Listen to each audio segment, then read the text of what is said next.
Hey, did you ever want to see Kung Fu Panda and the elf lady from Lord of the Rings teach a kid magic so he can fight the guy from Twin Peaks?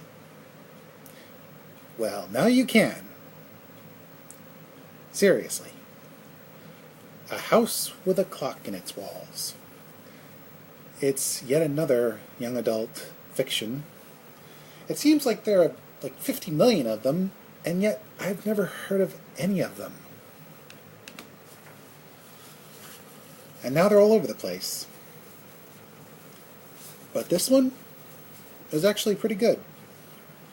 Jack Black plays eccentric wizard. He says warlock, but personally, this is where my tongue stops working. I prefer the term wizard. I did say he was a warlock, according to the film, right? Okay, so, anywho, Blanchett plays his friend, a good witch. No, not Glinda, because Blanchett's much funnier. And much more intimidating when she goes into battle. And together, they have to take care of Black's nephew, who, through various circumstances, has to move in with them.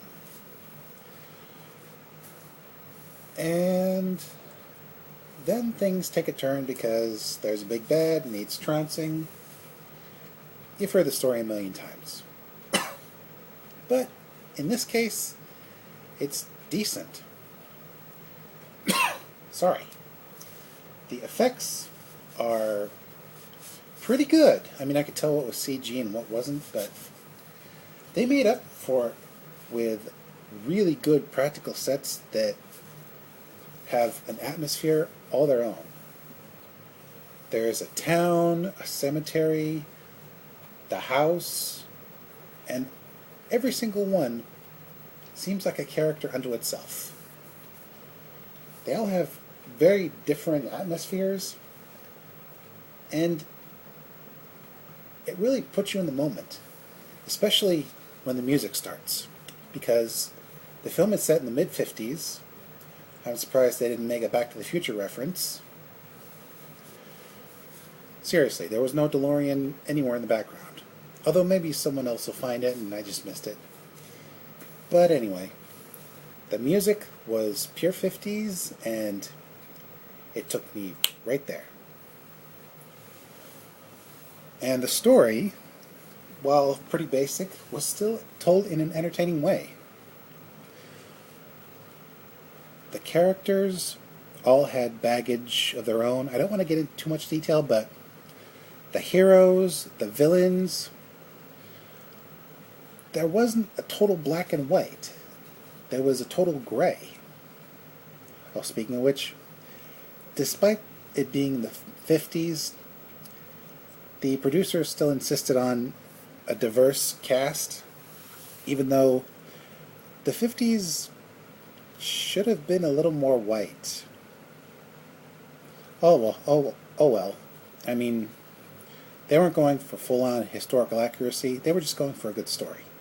And honestly, they did. Well, that was a quick review. Well, bottom line, A House with a Clock in Its Walls is harmless, fairly entertaining. Might be a little scary in places for little kids, but it makes for a fairly decent pizza and a movie, family entertainment type of thing. And honestly, I'm glad I saw it. It's yet another good addition to the lead up to the Halloween season. See you next time. This is Mr. J signing out and reminding you, be careful when you hear ticking. Because if it's not a clock, it's a bomb, or worse, a clock in the malls.